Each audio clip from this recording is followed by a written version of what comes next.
Sin que nos veamos, entonces ahí llévate el teléfono de alguien para que puedas orar con él, podamos saber que contamos los unos con los otros.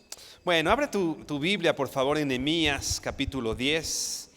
Nehemías capítulo 10, hemos estado estudiando ahora ya a partir del capítulo 9, capítulo 10, de esta respuesta del pueblo, hacia la bondad, hacia la misericordia de Dios, al saber que el Señor no nos ha dado conforme a lo que hemos hecho, sino Él ha sido misericordioso. Y el pueblo tenía muy claro esto. ¿Cuál es la respuesta en esta oración que hace el pueblo? Recuerda, no es una oración en la que el pueblo viene a pedir al Señor, ¿no? Muchas veces nuestras oraciones son así: venimos y pedimos o informamos o tratamos de informarle a Dios como si Él no supiera ciertas cosas. Digo, está bien ir y decirle nuestras cosas, pero no porque Él las ignore, finalmente Él es Dios, sino más bien esto es un reconocimiento de nuestra parte de que Él es Dios, de que Él es poderoso, que Él es soberano. Y es lo que el pueblo estaba haciendo. El pueblo estaba reconociendo la grandeza de su Dios, que a pesar de sus múltiples pecados, de sus múltiples rebeliones, el Señor estaba atento y fue misericordioso con ellos. Entonces ellos responden con este compromiso, con este pacto que están haciendo con el Señor. Nuestro hermano Miguel la semana pasada nos decía del llamado a un pueblo a vivir en integridad. Es el llamado de un pueblo a vivir temeroso de Dios, agradando al Señor. Y es el llamado que el Señor nos hace hoy, ¿no? Estamos viviendo tiempos difíciles. No estamos viviendo situaciones fáciles, tal vez en casa, pero no solo esas situaciones, sino la situación en todos lados es complicada. En muchos lados hay problemas, en muchos lados los hijos de Dios están siendo perseguidos. Así que es tiempo de que nosotros nos levantemos y hagamos un compromiso con el Señor. Veíamos hace algunas semanas cómo Josué determinaba eso, ¿no? Y decía: ustedes pueden servir a quien ustedes gusten, ¿no? Ustedes vayan y hagan, pero yo y mi casa serviremos al Señor. El Señor está buscando un pueblo que tenga ese compromiso, ya no solo de venir y escuchar, ya no solo de esperar que el Señor haga cosas con nosotros. Dice el libro de Daniel: el pueblo que conoce a su Dios se esfuerza y actúa. Y está hablando en este contexto de dificultades, de engaño. El pueblo que conoce a su Dios se esfuerza y actúa. Y así nosotros, conociendo a nuestro Dios, conociendo su misericordia, nos esforzamos y actuamos. Hacemos un compromiso con el Señor, ¿no? Veíamos también en semanas pasadas cómo el pueblo estaba trabajando y se estaba esforzando, ¿no? Y que todo lo que el pueblo hacía, o gran parte del fruto de su trabajo, no se iba para el mismo pueblo, sino se iba más bien hacia Babilonia. Entonces ellos en su momento, por su pecado, por su decisión, fueron llevados a servir a alguien que no era Dios. Y finalmente eso es lo que mermaba, ¿no? Hoy el pueblo está decidiendo servir a su Señor. Hoy el pueblo está decidiendo actuar, tomar y poner manos a la obra y entonces servir al Señor que los ha libertado, que los ha perdonado. Ve por favor a Nehemías 10, versículo 32. Vamos a leer hasta el 35. Nehemías 10:32, versículo 35. Dice así: nos impusimos además por ley el cargo de contribuir cada año con la tercera parte de un ciclo para la obra de la casa de nuestro Dios, para el pan de la proposición y para la ofrenda continua, para el holocausto continuo, los días de reposo, las nuevas lunas, las festividades y para las cosas santificadas y los sacrificios de expiación por el pecado de Israel y para todo el servicio de la casa de nuestro Dios. Versículo 34. Echamos también suertes los sacerdotes, los levitas y el pueblo acerca de la ofrenda de la leña para traerla a la casa de nuestro Dios según las casas de nuestros padres en los tiempos determinados cada año, para quemar sobre el altar de Jehová nuestro Dios como está escrito en la ley. Y que cada año traeríamos a la casa de Jehová las primicias de nuestra tierra y las primicias del fruto de todo árbol. Ahora el pueblo está consciente de su responsabilidad con respecto a la casa de Dios, el servicio al Señor. Se están poniendo a cuentas con respecto a su relación con el Señor. Pero ahora el pueblo está reconociendo que también había abandonado la obra del Señor, que había abandonado todas estas cosas, y ahora el pueblo está haciendo un compromiso como parte de este pacto de honrar y poner manos a la obra, específicamente en la obra de nuestro Señor. Inclina tu rostro y vamos a orar. Señor, queremos darte gracias por tu palabra. Gracias, Señor, por estos pasajes que hoy podemos estudiar, Señor. Yo te pido, Dios, como dice tu palabra, que toda ella es útil para redarguirnos, para enseñarnos, para instruirnos, Señor. Así que el que hoy estemos estudiando esto no es una casualidad. Es tu gracia y tu misericordia mostrándola hacia tu pueblo, Señor, que necesita aprender, que necesita recordar, Señor, dónde debe estar nuestro corazón. Encamina nuestros ojos, encamina nuestros pasos, pero sobre todo, Señor, que nuestro corazón sea encaminado a vivir una vida que te agrade, una vida, Señor, que te glorifique en todos los aspectos de ella, Señor. Te damos gracias, te honramos y bendecimos en el nombre de Jesús. Amén y amén. Dice el versículo 32 que ya leíamos: nos impusimos además por ley el cargo de contribuir cada año con la tercera parte de un ciclo para la obra de la casa de Dios. Dice esta versión Reina Valera que estamos leyendo: nos impusimos además por ley. Esto que estamos estudiando no era tal cual una ley, tal cual escrita en la ley de Dios. Dios no había dicho necesariamente eso. Pero el sentido de la ley, por supuesto, implica esto: el sostenimiento de la obra de la casa de Dios para el pueblo. La Nueva Biblia de las Américas lo traduce así y dice: nos imponemos la obligación, ¿no? Ellos toman una obligación. Repito, no es que esto, vamos a ver más adelante que sí, la Biblia habla de esto y la Biblia pide hacer ciertas cosas en este sentido, pero es algo que ellos están decidiendo delante del Señor. No era una obligación, era una respuesta del pueblo en amor al Señor. A veces hacemos el mínimo indispensable, ¿no? El Señor me pide esto, ¿no? ¿no? Por ejemplo, hablando específicamente de esto, por ejemplo, el diezmo, ¿no? Que si podemos decir que si el diezmo sí, si el diezmo no. Bueno, hay quien dice que solo el Antiguo Testamento, pero creo que el sentido de esta discusión no es tanto si es vigente el diezmo o no. Creo que muchas veces estamos buscando más bien, ok, si es el diezmo, pues doy el diezmo y ni un cachito más, ¿no? Es lo que es lo que la Biblia dice, ¿no? El pueblo no estaba haciendo esto, ¿no? El pueblo estaba yendo mucho más allá de lo que incluso el Señor les había pedido por ley. Por ello ellos se están imponiendo esa obligación, ese compromiso delante de Dios de ayudar a la obra de la casa de Dios. Hay grandes empresas, por ejemplo, ¿no? Grandes empresas,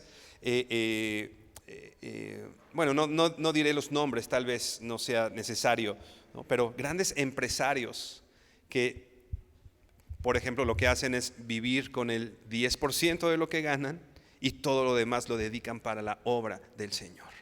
No es alguien que esté buscando el pretexto de la Biblia dice el 10 y hasta ahí, ¿no? Ellos están yendo más allá, recordando,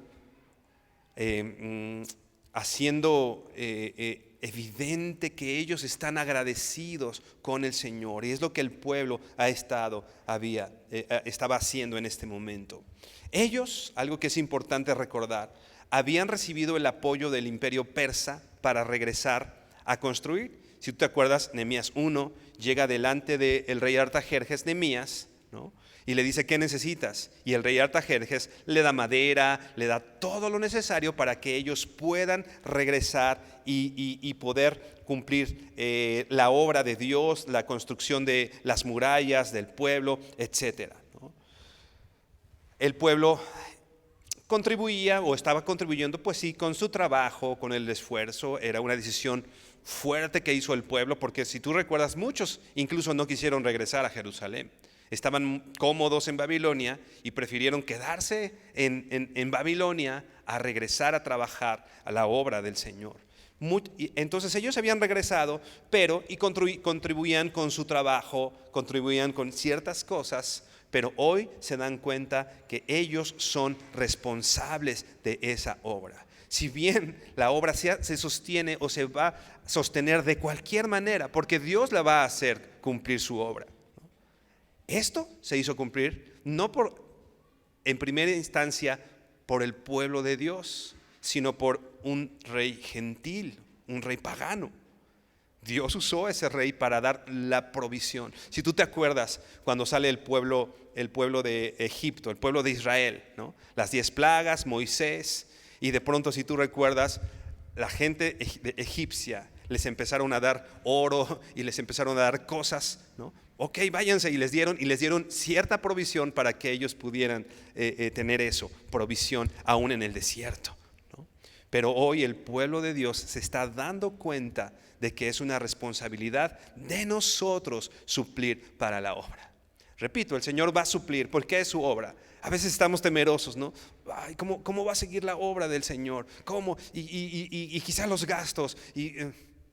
Eso es obra del Señor y Él lo va a hacer a través de quien Él determine, porque es su obra, no es nuestra. Pero repito, el pueblo hoy está decidiendo ser parte de esto, ¿no?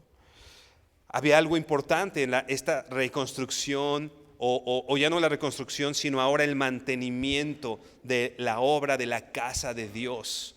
Tú recuerda, este templo o la casa de Dios, como menciona el libro de Nehemías, ¿no? Proclamaba que en medio del pueblo estaba la presencia del Señor, que Dios estaba en medio del pueblo, que el pueblo le daba ahora importancia a las cosas espirituales.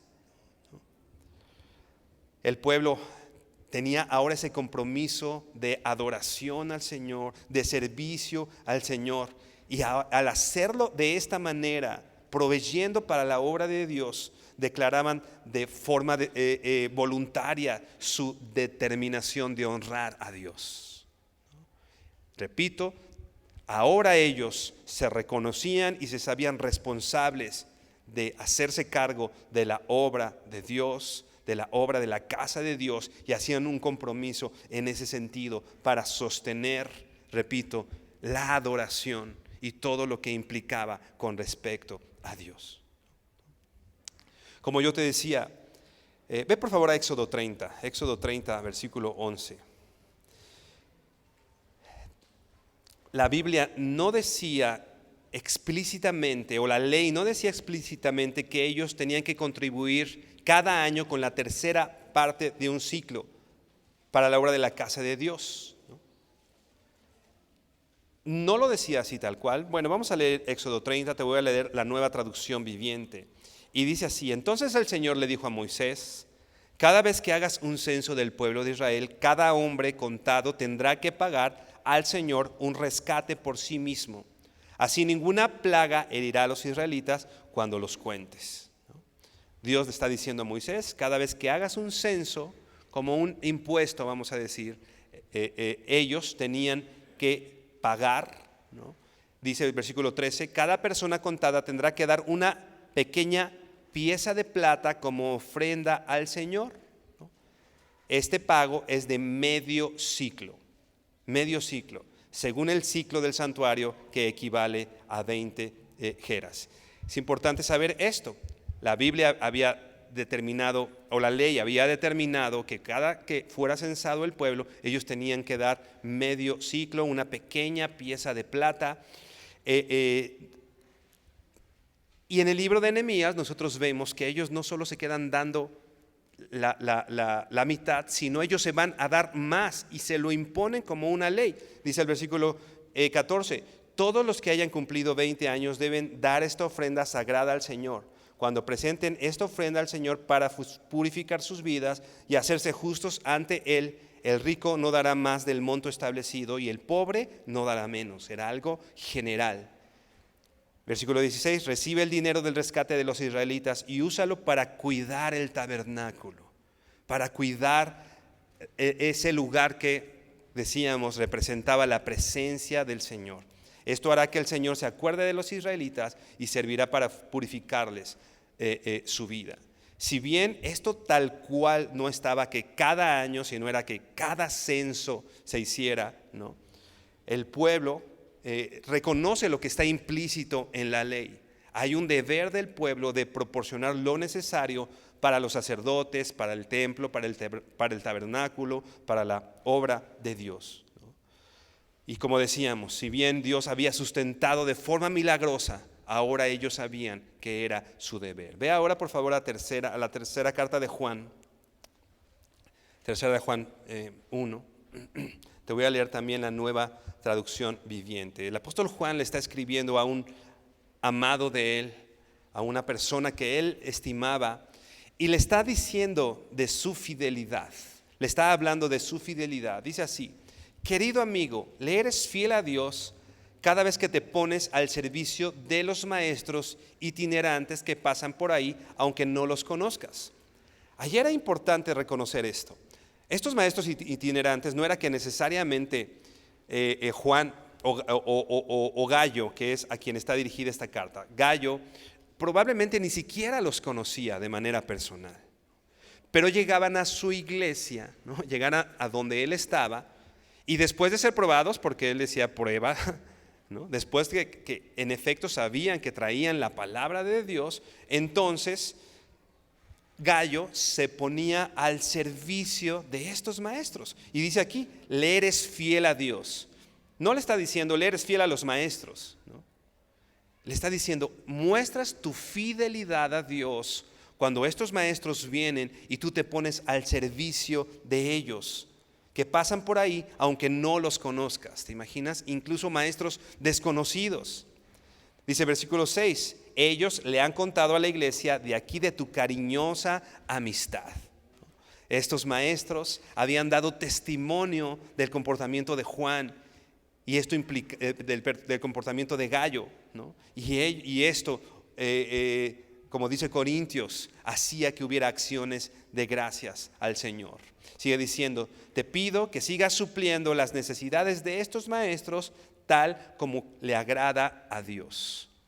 Esto de apoyar, ¿no? Más adelante dice, con esto tú estás cooperando con la verdad.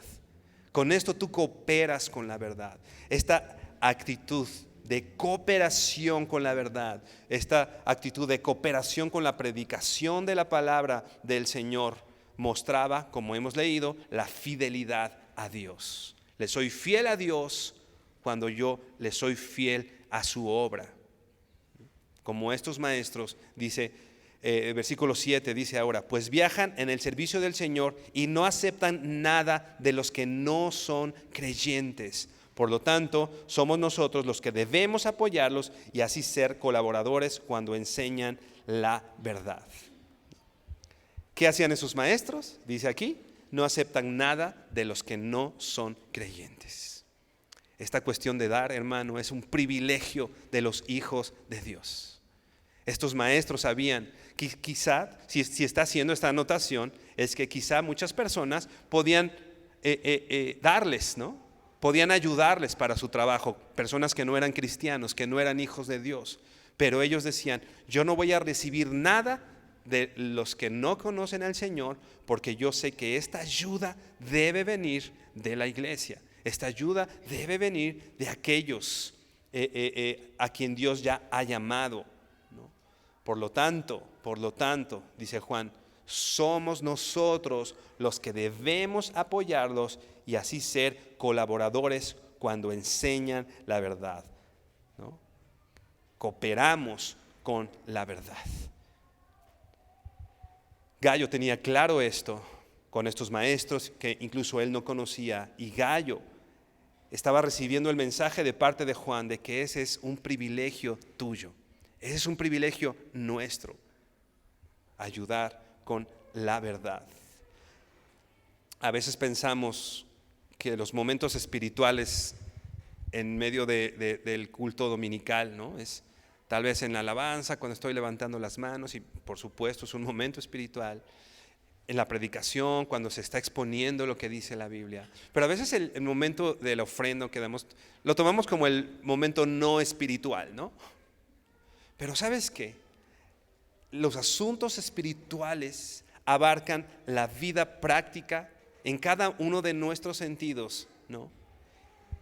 En justamente la responsabilidad que tomamos de proveer para la casa del Señor, porque esto es necesario que suceda, porque eso es importante que suceda, y que sepamos que si bien la provisión puede venir de muchos lados, al estar nosotros aquí, nosotros somos los responsables de proveer para la obra de Dios, como dice Nehemías, para la casa del Señor, ¿no?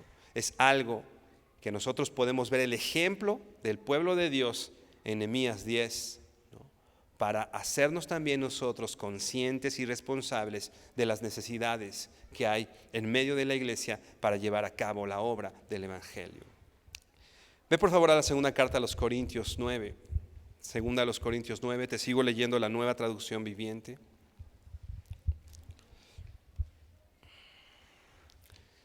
Segunda a los Corintios 9, versículo 10, dice: pues es Dios quien provee la semilla al agricultor y luego el pan para comer.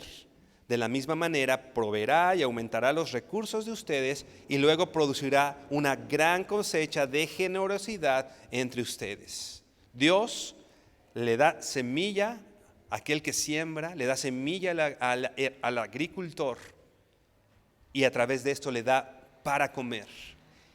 Y la Biblia dice, ¿no? De la misma manera que Él provee, Él va a hacer aumentar nuestros recursos para que con la generosidad que nosotros tengamos se pueda recibir una gran cosecha. El Señor nos ha dado dones, nos ha dado recursos, no para nosotros mismos. Allí en Romanos, en mismo Corintios, dice, aquellos que han recibido dones de parte de Dios son para que los pongan a servicio de la iglesia, para que los pongan a servicio de tus hermanos, ¿no? A veces yo tengo el don, Iber puede decir, yo tengo el don de tocar la guitarra y cantar. Y él podría estar en su casa solito cantando, disfrutando de su don, ¿no? Pero él decide levantarse temprano todos los domingos, él decide venir todos los miércoles y con el don que Dios le ha dado, bendecir a la iglesia, bendecirnos a nosotros. Así cada uno de los dones que tú tienes, Dios te dio algo para ti. Dios te dio algo, a ti. Pero no es exclusivamente para que tú te beneficies de ese don. Por supuesto, sacamos beneficios de los dones, ¿no? Que el Señor nos ha dado. Pero no es exclusivo para tu beneficio. Debes saber que lo que Dios te ha provisto es para que lo traigas delante de tus hermanos y seas de bendición a los demás, ¿no? Dice el versículo 11, según a los Corintios 9:11: efectivamente serán enriquecidos en todo sentido para que siempre puedan ser generosos, y cuando llevemos sus ofrendas a los que la necesitan, ellos darán gracias a Dios. Versículo 12: entonces dos cosas buenas resultarán del ministerio de dar. ¿Te das cuenta que el dar, Pablo le está diciendo aquí a la iglesia en Corinto que es un ministerio? que es una forma de servir a Dios. Hay veces que creemos que el ministerio es solamente lo que hacemos algunos al servir al Señor, de ciertas formas vamos a decir convencionales, ¿no? Estos ministerios de la iglesia, de pastores, maestros, etcétera. Pero aquí está diciendo el apóstol Pablo que hay un ministerio en el que somos parte todos, el ministerio de dar, el ministerio de servir. Eso es un ministerio de todos. A lo mejor, ponemos el ejemplo de Iber, a lo mejor tú no tocas la guitarra. Digo, si tocas la guitarra, por favor, contáctate con Iber para que ya haya 2 guitarras. A lo mejor Dios no te dio ese don, ¿no? Pero Dios le ha dado a la iglesia el ministerio de dar. Y todos suplimos para la obra de una o de otra manera. Todos trabajamos, somos una comunidad, todos estamos en el mismo equipo y uno hace algo y uno hace otra cosa y así cada uno de nuestros dones van sumando para la obra del ministerio del Señor. Así que si tal vez no estás sirviendo, digo que sería bueno, considera servir al Señor en medio de la iglesia con este equipo que el Señor ha sido. Pero a lo mejor todavía no estás sirviendo de una manera, vamos a decir, formal, ¿no? En medio de la iglesia. Recuerda, tú tienes un ministerio que ha sostenido esta iglesia, ¿no?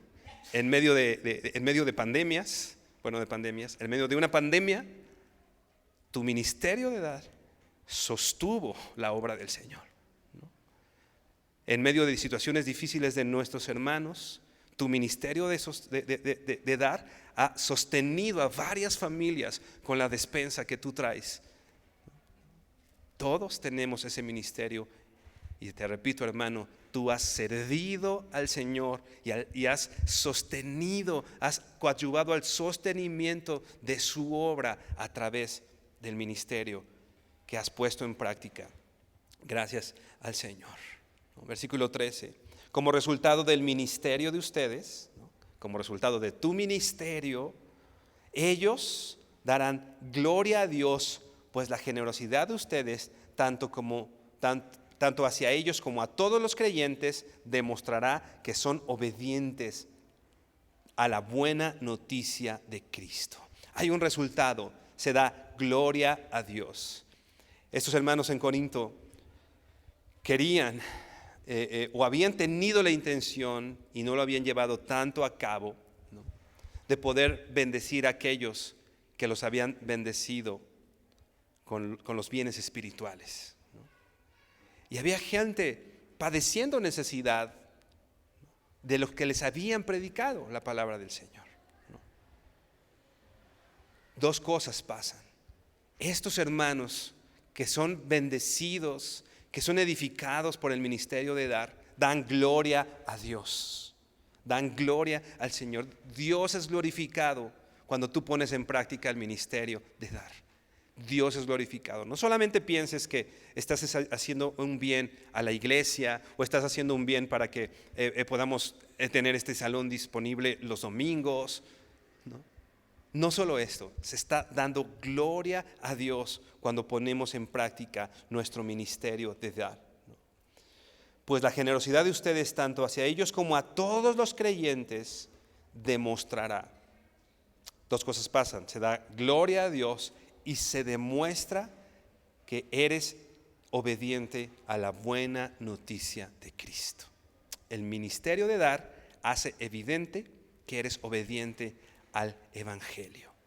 Son obedientes a la buena noticia de Cristo. Tal vez podríamos decir que en el Evangelio no está implícito el dar, ¿no? Y digo tal vez porque definitivamente el Evangelio es dar. Aquel que siendo rico se hizo pobre para con su pobreza enriquecernos. El Evangelio es dar, de eso se trata, ¿no? Y esto, está diciendo la Biblia, es una evidencia de que somos obedientes a ese Evangelio que hemos recibido, que estamos respondiendo, como estos hombres respondían a la misericordia de Dios. El pueblo de Dios respondía a la misericordia de Dios a través de este pacto.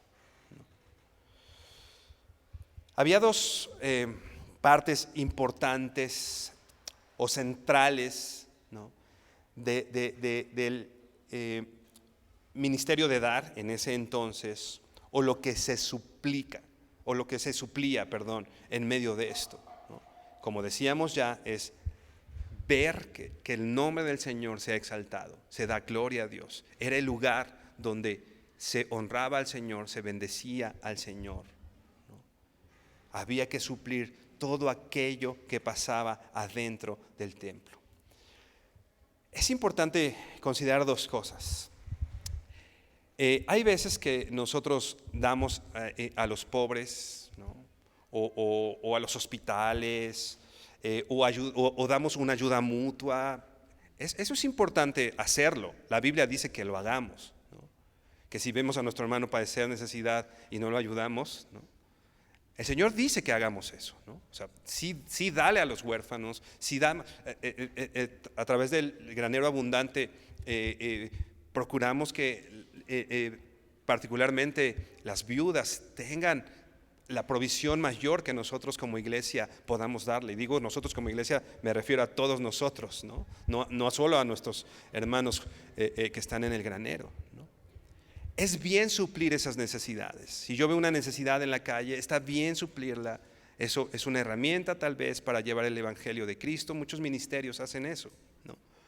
Pero no debemos olvidar el propósito del dar en medio de la iglesia, o lo que estaba haciendo el pueblo de Dios. Estaban dando específicamente para proveer para ese lugar de adoración al Señor. A veces decimos, no, pues yo ya le di a los pobres, o yo ya hice esta cuestión benéfica y está bien, ¿no? No estamos diciendo que no se hagan, hazlo por favor, pero esto no suple lo que el Señor está diciendo cuando hemos leído Corintios, lo que está pasando el pueblo de Dios. Es necesario que nosotros sepamos que debemos suplir para el lugar de adoración del Señor. Es lo que está diciendo aquí la Biblia, para adorar, para alabar, para venir en este momento a honrar al Señor. Regresamos a Nehemías 10, versículo 33.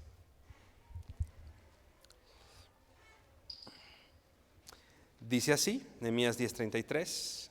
Ellos estaban dando todo esto, dice, para el pan de la proposición y para la ofrenda continua, para el holocausto continuo. Que está diciendo aquí que ellos lo hacían de manera continua, repito, para proveer lo que pasaba dentro del templo. La ofrenda continua, el holocausto, para proveer para los días de reposo, las nuevas lunas, las festividades, y para las cosas santificadas y los sacrificios de expiación por el pecado de Israel. Esta provisión para todas estas cosas, ahora el pueblo lo estaba trayendo delante de Dios, y dice más adelante, y para todo el servicio de la casa de nuestro Dios. Y para todo el servicio de la casa de nuestro Dios. Lo que pasa dentro de la casa de Dios es importante. La adoración al Señor es algo importante. Y repito, nosotros con esto estamos reconociendo el lugar que Dios tiene en nuestras vidas, ¿no?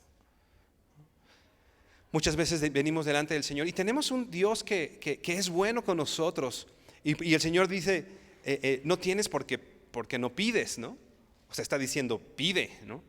Ahí en Santiago. Nada más dice, pero pide bien, ¿no? O sea, no tienes porque no pides. Y si pides, no estás pidiendo bien, porque estás pidiendo solamente para ti, para tus deleites, ¿no? Dice la Biblia ahí en Santiago, ¿no? Lo que pasa en la casa de Dios, lo que pasa en el lugar de adoración al Señor es algo importante, ¿no? Y nosotros decidimos, ellos decidieron imponerse esa obligación.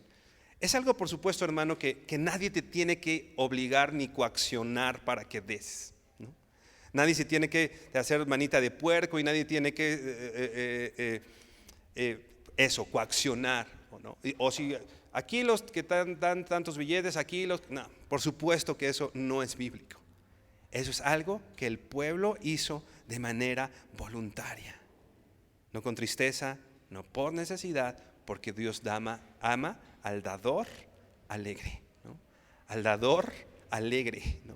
No se dice, ay, pues bueno, ya no me queda de otra, ¿no?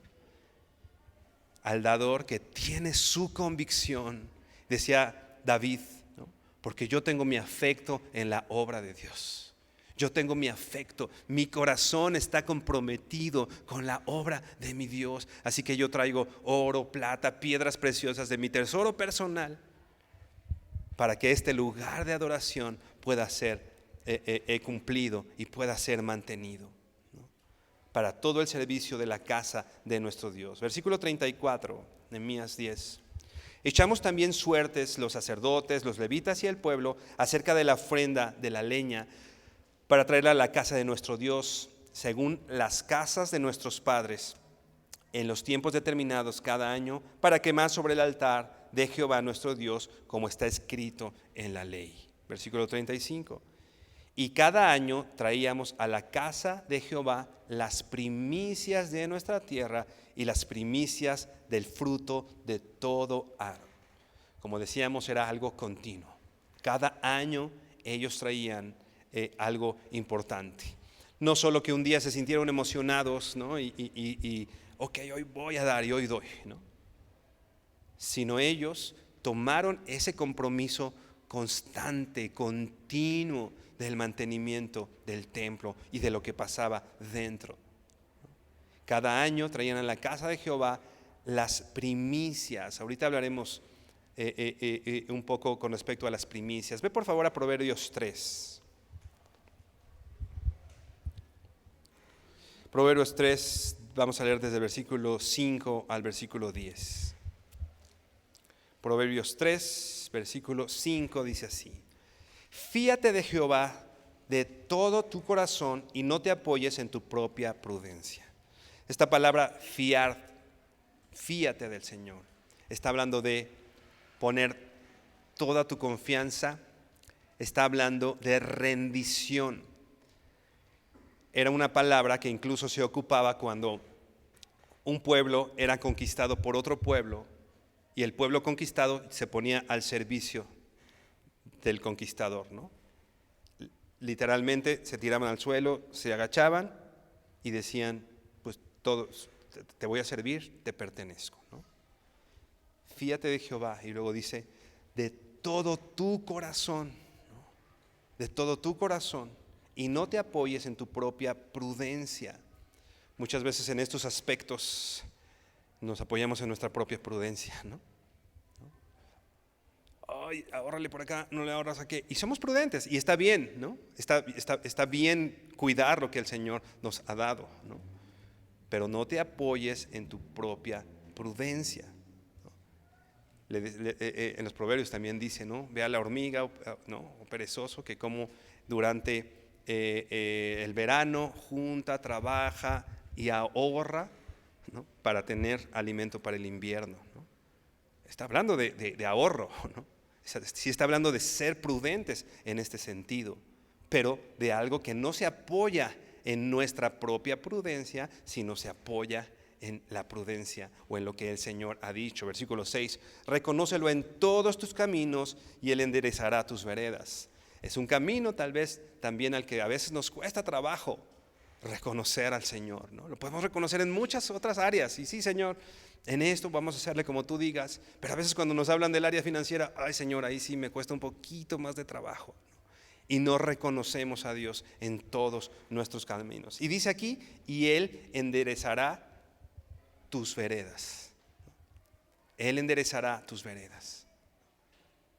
Tal vez nuestras veredas en ese ámbito no están muy rectas, que digamos, porque no hemos reconocido al Señor.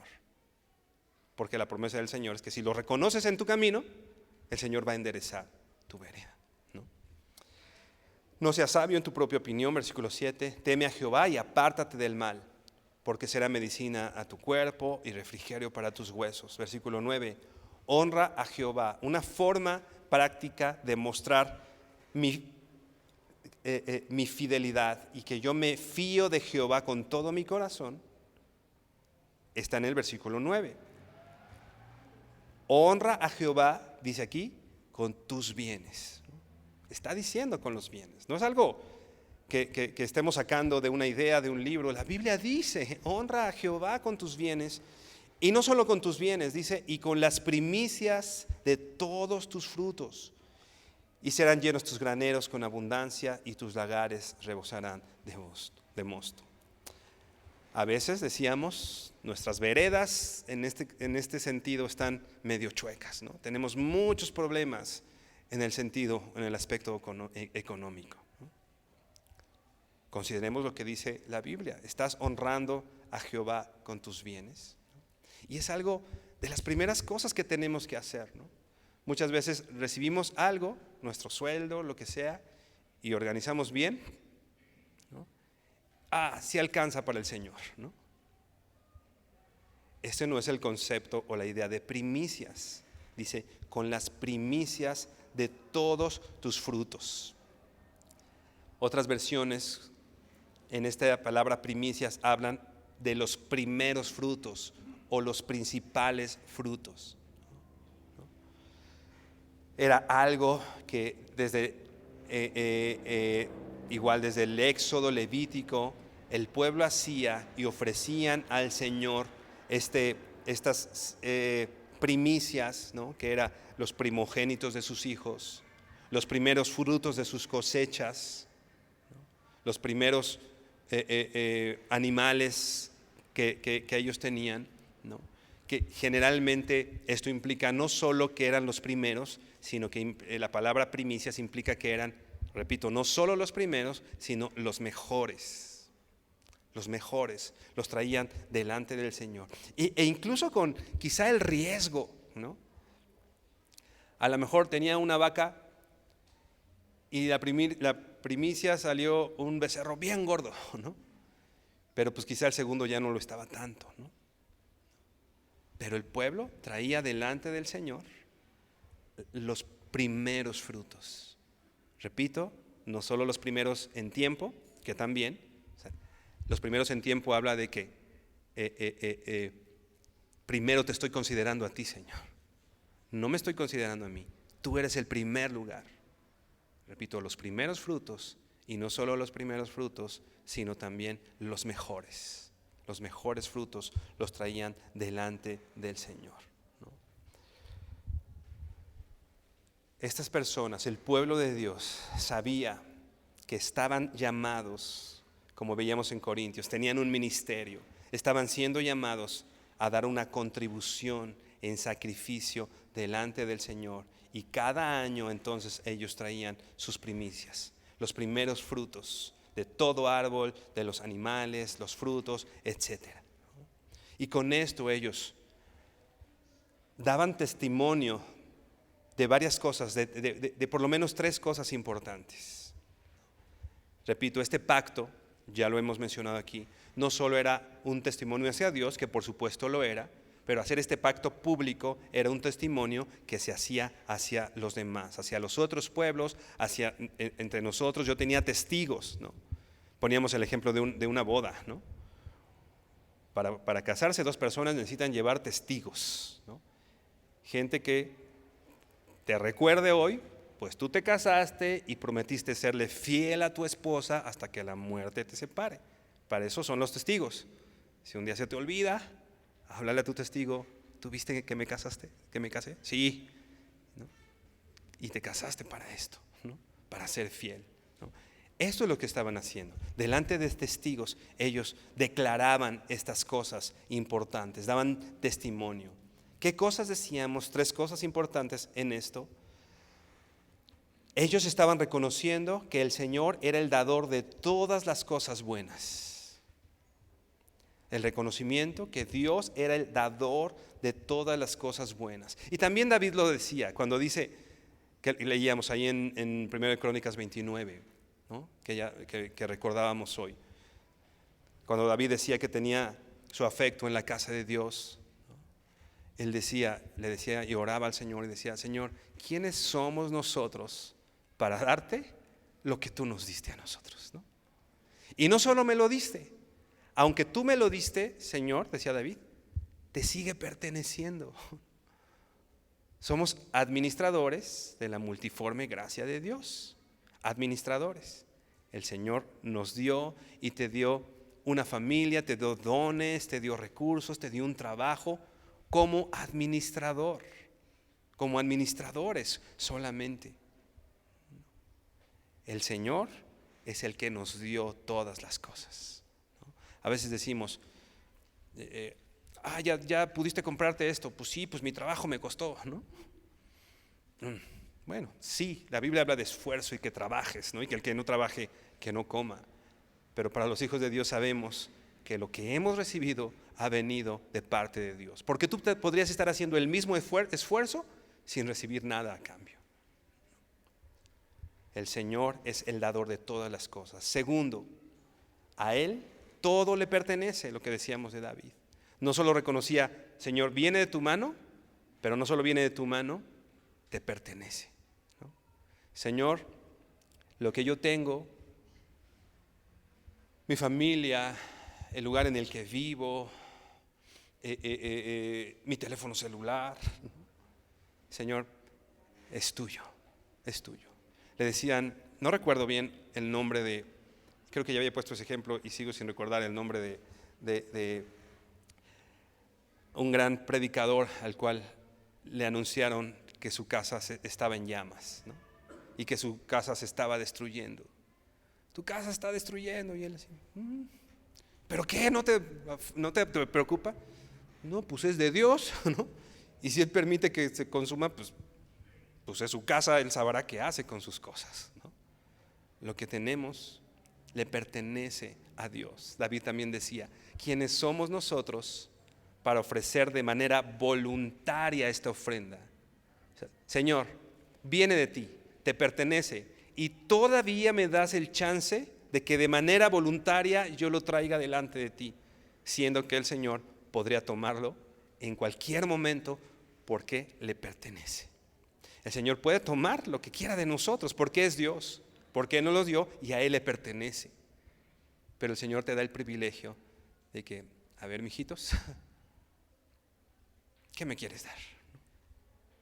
¿Qué me quieres dar de lo que yo puse en tus manos y que es mío? Repito, eso habla del lugar que tiene Dios en nuestras vidas. A Él todo lo pertenece. Y lo tercero, que Él se merece lo mejor que yo pueda ofrecerle. El Señor se merece lo mejor que yo pueda ofrecerle. ¿Te acuerdas, no, de esta reprensión al pueblo de Dios cuando decía, tú traes delante de Dios, ¿no? Malaquías, ¿no? Y traes delante de Dios, si traes un animalito, pues este ya se le rompió una pata y ya está viejito, pues vamos a dárselo a Dios, ¿no? Me traes lo cojo, me traes lo tuerto, me traes lo que no te sirve, ¿no? Y decía el Señor, si soy tu Padre, ¿dónde está mi honra? Si soy tu Señor, ¿dónde está la honra hacia nuestro Señor? Cuando nosotros traemos las primicias, los primeros frutos delante de Dios, recordamos, declaramos que el Señor es el dador de todas las cosas. Recordamos, declaramos que todas las cosas a Él le pertenecen. Y en tercer lugar, que Él se merece lo mejor que yo pueda darle a mi Señor. A mi Señor. A veces estoy bien ocupado de lunes a domingo, ¿no? Tengo libre un día, ¿no? ¿Y dónde está el Señor en esa prioridad, ¿no? ¿Dónde está el Señor en nuestras prioridades? Vamos a regresar a Nehemías 10, versículo 36.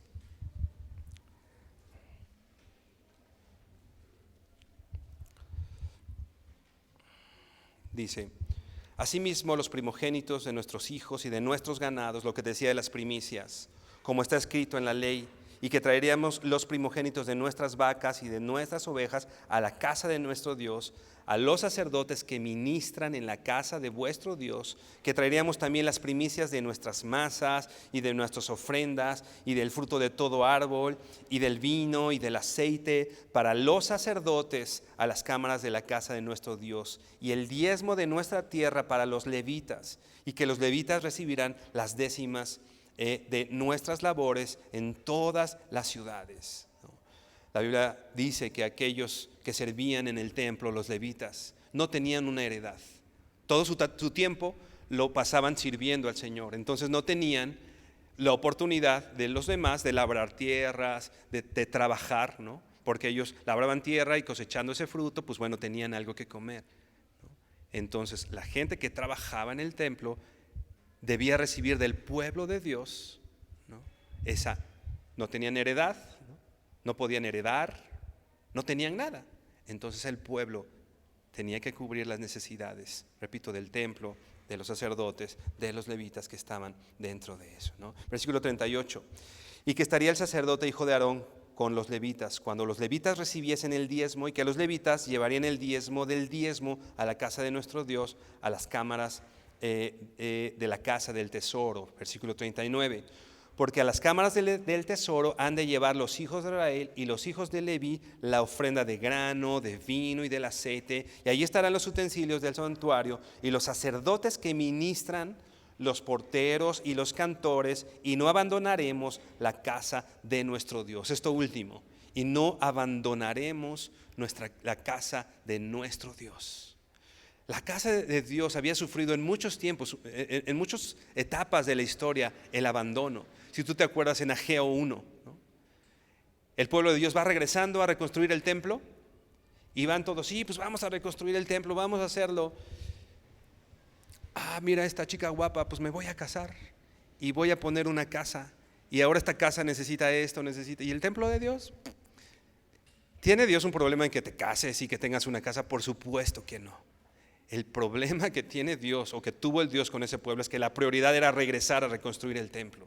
Y ellos, dice Ageo, se quedaron en sus casas artesonadas, bien arregladitas, y la casa de Dios abandonada, la casa de Dios desierta.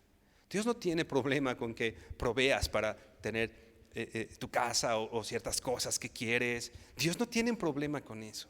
El problema está en cómo priorizamos. Dios no nos llama a solamente ser honestos en la forma que ganamos el dinero, sino también Dios nos llama a ser sabios y honestos en la forma en que gastamos el dinero. No abandonaremos la casa de Dios. No descuidaremos, dice en otras versiones, la casa de nuestro Dios. La Biblia dice, en pocas palabras, que nosotros necesitamos ser quien provea, ¿no?, de lo necesario para el lugar de adoración, ¿no? Finalmente, Dios es el mayor donante, ¿no? Porque como decíamos, pues todo viene de Dios, ¿no? Lo que decíamos al principio, el pueblo de Dios sabía que Dios había usado a Nabucodonosor, Dios había usado a Darío, Dios había usado a Artajerjes, ¿no?, estos reyes paganos, y de sus bienes habían traído para la casa de Dios. ¿Te imaginas?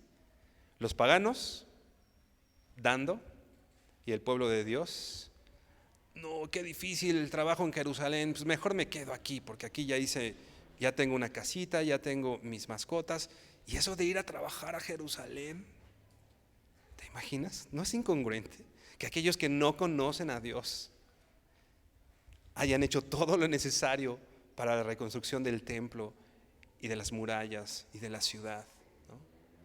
El pueblo en ese entonces no se quiso quedar atrás. Voy a adorar a mi Señor, lo voy a reconocer en todos mis caminos, voy a decirle al Señor que Él es Dios, que Él es mi Señor, que Él es mi Padre, ¿no?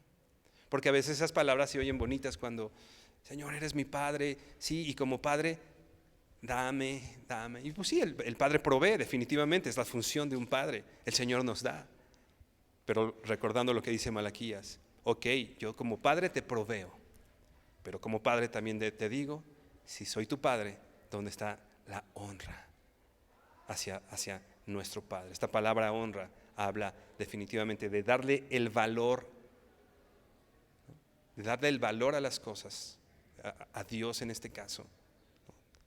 Saber que Dios merece, como decíamos, lo mejor que nosotros podamos darle. De manera voluntaria. Nadie te tiene que coaccionar. Cada quien, ¿no?, como dador alegre, de manera voluntaria, viene: Señor,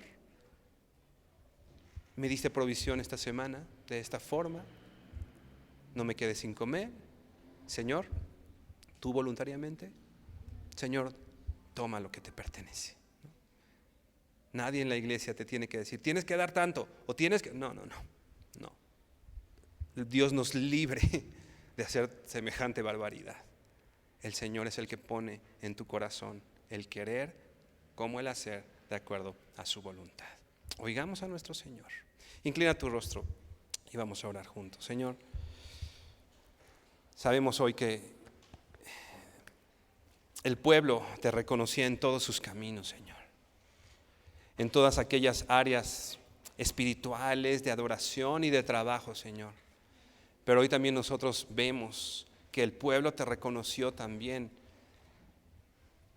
en sus bienes, Señor. Él reconoció quién eres tú, Padre, que tú eres el Señor, que tú eres el dador de todas las cosas, Señor. Yo no tengo nada en absoluto que no haya venido de tu mano, Señor.